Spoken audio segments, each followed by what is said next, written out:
Okay, there's been a lot of debate or discussion what is needed for the CTSV brake upgrade for a 1G DSM. I'm going to start the project. I've ordered everything I believe I need based on research, tuners, etc. First thing was the CTS brake spacers. These are going to go behind the rotor. As you see here, they fit perfect. Lug. They actually come with caliper bolts. I forgot. I bought them so long ago I forgot, so I ordered some ARPs, but they are 12 by 175 bolts. I'm not for sure how long they are. Take on it. Oh, let's grab the caliper. 35 millimeter. 35 millimeter long. Should be good. Put your rotor on, Mustang Cobra rotors. These are power stop rotors. Not too bad. I'm not the biggest fan of drilled, but they're spaced pretty far. I don't think there's going to be any cracking. I normally don't like that. I have wheel spacers already on the car. I have extended lugs. I would recommend it. You don't have to, but I already have extended lugs, ARPs, with a 20 millimeter spacer. So this is 5 mil. So I had to subtract 5 to bring my wheel back in. So I had to buy new those. So you may or may not have to get those depending if you're already running wheel spacers. Obviously your calipers. I bought these new from Rock Auto, GM genuine parts. There's your part numbers left and right. They look fantastic. They're huge. They are big. You need 17-inch wheels at least. As you can see, there is a tiny caliper difference or piston difference between front and back.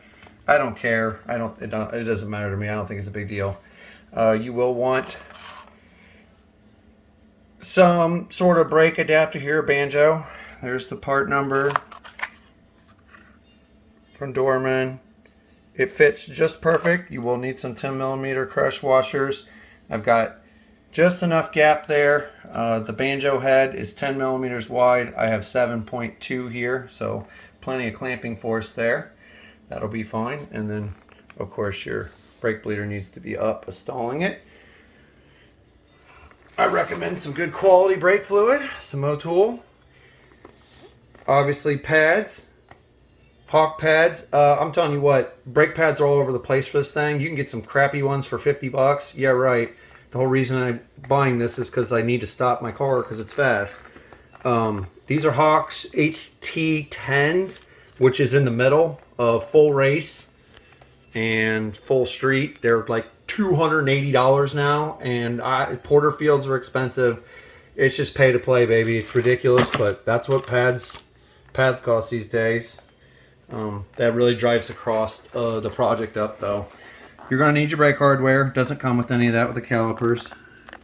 There's your part number. This AC Delco. And upon recommendation of other people, not to mention just a little race mod, is titanium back shielding. These are, I believe, 1 millimeter thick a piece. And so you were going to need, supposedly, the rumor was you were going to need 2 millimeters a side. So that'd be 8 millimeters total for left, right. So I've got 2 packs. I got these from STM. They carried them in stock. They weren't cheap. I forget, 200 bucks maybe. But they did have them. That's the part number. And that's kind of cool. It does help heat transfer. And they said you're going to need that to center this on there. Now my goal is not to shave anything. People are wanting to shave the ears. Shave this part down right here, so they can get it to fit. Or sorry, I guess they would shave, I don't know, whatever side's going to mount, they're going to shave it. And I was going to try to do that without, I wanted to see if I could make this a full bolt-on kit. The only thing is it's not here is the brake lines. I already have stainless steel brake lines. We'll come out here. I already have bigger brakes on the car, old custom kit. No problem, actually same rotor, same Mustang Cobra rotor. They work, but I've got my other car here with the cheap ass stupid twin piston DSM stuffs, and that ain't working for that car. So these are going to go on that, and I'm going to put this. But as you can see, I already had banjo line, so you would need some brake line here, but since I already have it, for me it's just going to be pulling that and screwing it back in. So, but that's what I'm already starting with, so it shouldn't be too bad. We'll check in and see how it goes. Okay, we are back. As you can see, I just pulled the old caliper out of the way just in case nothing worked or fit. I didn't want to mess with too much. Here's your rotor, that's fine. The CT, you can't even really see it in there, the small ring. So that's fine, everything's good there. You can see how well you have coverage. That pad is right on this inside lip right here. It really does snug up. Okay, so that's good. Bolts, all that stuff, I mean, whatever, your bolts are right there, no problem. Spread is fine. Now we come to this. I went ahead and took the titanium shields, went ahead and put 2 in, just like what was recommended. As you can see with the feeler gauges, there is just a slight difference. It's not much. We'll say 2 millimeter on the left side and 1 on the right side there. So for most people that's close enough. It'd probably work. That's fine. I'm a little anal, so I'm just gonna add a 3rd one. That'll push this over 1 mil. These are 1 mil thick, at least I think they are, but yeah, they are. That'll push that over 1. That will center the caliper, or center the pads right on the caliper, and then and it will also make our gap a little less too. And that's it. So I'm just gonna have to order 1 more set of these, no big deal. And then, so it looks like it may be a full bolt-on. And you know, I'll be real honest, we're talking about a 0.5 millimeter here. You could maybe see a difference in a rotor hat difference. You could see maybe some casting differences. So I can't just say, hey, everybody, you know, get 3 sets of these and it'll work. If maybe get, you know, a set of these in 0.5 millimeters or instead of full millimeter, and try it, or just run it as is because it's not that big of a deal. But I don't see any issues here why this isn't going to work. I'm assuming my wheels will fit. They're 17s, but it's pretty cool. I also want to add that you know, with these extra pots, you really need a bigger master cylinder. This car is equipped with an upgraded 3rd gen Eclipse master and 3rd gen booster. I also have upgraded Evo 8, complete custom Evo 8 set of calipers in the back here to help switch that around. I mean, without it, you're looking at maybe doing some sort of adjustable proportioning valve. I would just think the front brake bias in this vehicle with these kind of brakes on the OEM rear calipers is going to be pretty pathetic. So, or not very good. Want to lock the fronts up real easy, but I think it's going to work. Looks good. Turn it a little bit here. All right, I'll check back in when I get some more parts. Okie dokie, I want to do an update here. Fortunately, some things are going well, some things are not. Again, just kind of show you some of the spacing issues. I know it's going to be super hard. The phone, you can just kind of see, not really, it's just sticking out a little further with that 5 mil spacer. Everything actually was fine. Everything's great. I painted the calipers to match the body of the car. The brake line wasn't too bad of a deal. Again, I had different brakes on the car. This part is, I think, a must. That brings it in tight, because if you don't, it comes way out here and wants to rub on the body. So what you'll want is, there's that part number, just a 90-degree banjo fitting. And if you have the OEM, I did a wire tuck for the line, so that's why it's not using the original one, but if you have the original metal like 2-piece bracket. This is it's a 10 by 10 thread pitch, female, to a -3, and then, which is this thing right here. You would screw that into the stock. This is a 9-inch -3 line. This is for my other car, for the other brakes, and it would reach, it would go down there and tie into roughly where that other one is. So that's how you do those are the parts you would need for the line. And here's where it all went ugly. I'm like, okay, everything looks great. I got good line flex. Everything looks good. No issues. I put the wheel on and there's basically no clearance there. I'm going to show you that here in a second. But what I really want to show you is this. You don't have much of a lip. You got a caliper here. My caliper's on. Lock. About 3 mil. You're like, okay, well, that's 3 millimeter. Normally -5, you'd have 8 mil. Now I just had the stock wheels off, and the stock wheel is chamfered. Like, here's a wheel spacer. It's chamfered almost 5 millimeters before it even gets in. So the OEM only touches 3. So if this was on an OEM wheel, it's not even doing anything because of the chamfer. Again, same issue here with this. If you put this on here, that gap is almost 3 millimeter. It's not even touching. You could see where it was on my previous setup, how same rotors, same thickness, you can see only that much of the 8 millimeters actually touching inside the bore, which is almost nothing. So you need a spacer that is basically no chamfer to get as much on there. Now, I'm a big proponent of this. This helps center everything. It does some load bearing. Look, man, you do you. I want more support. This car goes pretty fast. I do a lot of high mile-an-hour runs in this vehicle. I need these wheels straight and smooth and perfectly balanced. I can't be doing that, or I'm not comfortable with that. If that's enough for you, and again, I don't even know if that's enough to touch an aftermarket wheel with the hub ring, that's up to you. But so what am I gonna do?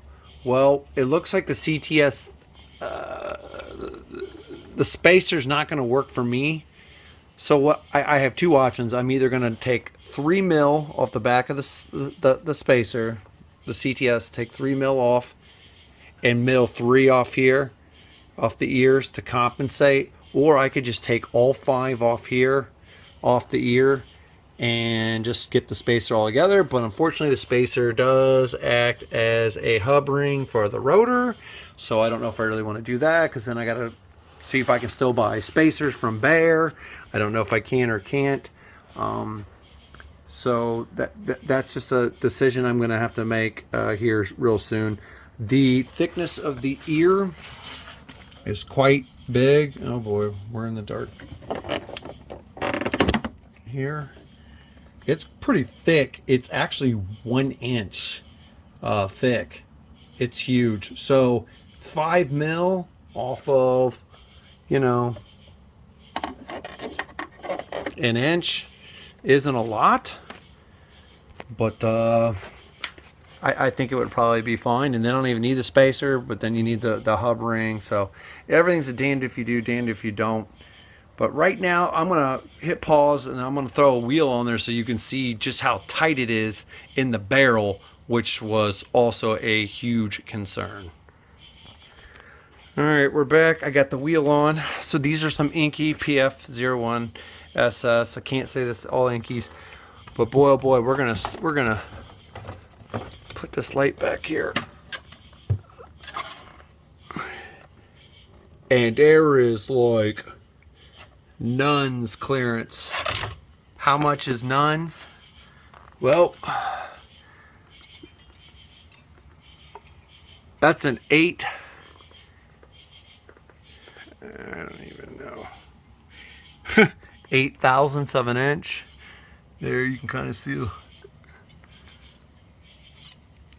That's a little bit more. I don't know. It's not much. They recommend 3 millimeters. It's not even close. So it's real tight. I'm sure if we rotate it, I don't have everything centered because of the hub situation, but that's real close. Now, caliper spacing. Now I've got that. I have a 20 millimeter spacer. So this Inky is a plus 48 offset. So with a 20 mil, that's a 28 offset. Plus 5 millimeters on that because of the spacer behind that. But as you can see, you have tons of clearance, so you would actually want to run a smaller spacer, but that's the only one I have, and that's what I had on here before. But there's plenty of clearance there. So you're going to have to run ARPs. You're going to have to push this wheel out. I would say a 25 or 30 offset is the type of wheel you're going to want to run. I actually took the Talon wheels off my other car just to see. Man, it literally rubbed. It actually had clearance here, but it actually rubbed up there. I tried it a third set of wheels in the backyard, just a junk set of 17s. They were super duper close here, even with the 20 millimeter spacer and the 5 millimeter, but I don't know what the offset was. They're just junk wheels. But it actually had decent clearance there. And then I've got another wheel. There's another 17x9 I tried. That one has about twice as much clearance in there, and I don't need any spacer because that wheel is a 30 millimeter offset wheel, so it's actually fine, and it actually has tons of clearance just like that. And if you want to see how far this baby sticks out, yep. And these are meats. I mean, for a DSM, I mean, they're 250, 540, 17s. They're big, but I don't really care. It is what it is. It looks kind of aggressive. They stick out a little bit, but that's kind of it. So I'm going to make a decision. Will this modification work? Is it complete bolt-on? Could be. Not for my liking. You can see how well it fills up the wheel well. Looks great. 18s, in my opinion, would be 100 times better, or guaranteed to fit. So moral of the story is before you even think about doing this modification, you need to either have the wheel you're going to run or have the caliper you're going to run on the wheels and just bolt it up and see if it fits, because you could be like me, put it all together and be like, eh. Now, I'm not going to run these Inkies anymore. That's too tight for me. I don't like that. That's way too close. These are the wheels that I really, really want to run, and so that's what's going to happen anyhow. So that's going to give me the clearance. So you need to buy a caliper and just check it and see if it's going to even fit your 17. Okay, I'll report back when we do some machining of the parts. Okay, we are back again. This time with some machine work. Okay, so last we left off a couple weeks ago, I needed to find these rings because I want this lip. I need this lip for the wheel to sit on. It's just too important for me. So we're gonna cut the calipers. But before I did any of that, I needed a hub centering ring. RTM in Canada has these. It was $40 shipped from Canada to America, and these are perfect. You can see them. We go right in there. Gives me my full hub. I get that's completely factory, all that amount. So awesome, awesome, awesome. Then I gotta get the caliper shaved. Here's the other one, and they ended up taking 6 millimeters off, which is pretty common to what some of the other people were saying. That's what they took off. Now, I'm comfortable with this, and I'll tell you why. Because I have a friend here in town that did this modification, I don't know, 4 or 5 years ago. I've talked to him. It's on a 1G. He's raced the car. He brake boosted. I'm not worried it's going to do anything, or we're going to have a catastrophic failure. So there's still quite a bit of meat on there. I mean, it's not this, but this that you're looking at. But still plenty of meat. And after we do that, it gets everything centered up. I've got like 3 millimeters on each side. and that's going to be it. So I will go ahead and put them on, bolt everything up, and then I'm going to figure out what I'm going to do about wheels and go from there. The only other thing I want to say is the machine shop did it 1 week, $100 cash, and they did it on a Bridgeport. They just chucked it in there and milled it down. It's a fine job. So, okay. All right, everything is on, installed, bled. I'm mostly happy with how it turned out. It's trying to give you some light here. Good, real good spacing. The line worked out great, and she looks real good. Getting them all polished and cleaned up.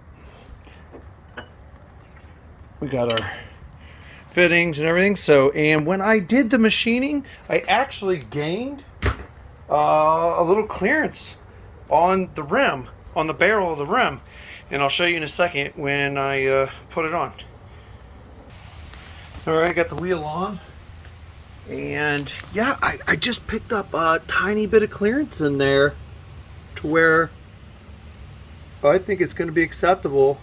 I measured it about 1.5 and 2 mil on one side, but that's tight, but it's better than what it was originally. It was 8 thousandths of an inch, so 1.5 is much bigger. So everything's bled, feels good without driving it, but everything bled out. When you bleed the brakes, insides first, outside second, and that's it. I'm gonna take it for a drive, and I don't think it's gonna really feel that different because I was already on a big brake system to begin with, so I don't expect much. But I will say this: anytime I've ever done big brakes or the 3G Master, you're gonna probably have to adjust the pedal height, the brake pedal height, and the booster. It's just fair warning to maybe get some better feel. It's kind of similar to when you do a clutch. You want to push that booster in until it starts to drag the brakes, and then back it off a turn, and then that'll be your same kind of thing. Maximum push on the master cylinder. So I'll report back. It literally just started raining 1 minute ago, so we're gonna let the rain pass and dry out, and then we'll take it for a drive, and I'll report back. But I think she'll be all right. All right, we're back. We made our pull. Finally, the rain stopped. The brakes are working. I already hot spotted them a little bit. Drove them for probably an hour around town, and I was actually pleasantly surprised. For once, you can really tell a difference. Yeah, I got definitely some hot spotting already, but man, you can totally tell a difference with these things. I mean, when you got those, plus they got the Evo ones in the back, you know, the pedal pressure is like super easy, and man, this thing, it just pulls this thing to a halt. Just to kind of give you an idea here on the log, we got a little braking log. So yeah, so we got up to like about 100 and we'll say like 157 and fourth there, and you can see the speed drop down. The speed's never accurate, but when you see it come back down to 90, you can see it going down, kind of stopped right around there. So yeah, I went 150 to 190, and I think it was calculated like 3.6 seconds. So yeah, I mean, they work. they totally do their job. Yeah, that's some good braking. So that's it. Success. The only thing I saw is what I thought might happen is there's a tiny bit of something got in there, and you can see it. There it is. Now you can see that one spot I brushed with my hand, but if it gets a rock or something, it's so tight, it's gonna, it's gonna do that. But I don't really care. It's close enough. I'm giving this modification a big thumbs up. It totally works. So, all right, that's it. Do what you guys need to do with that information. Later.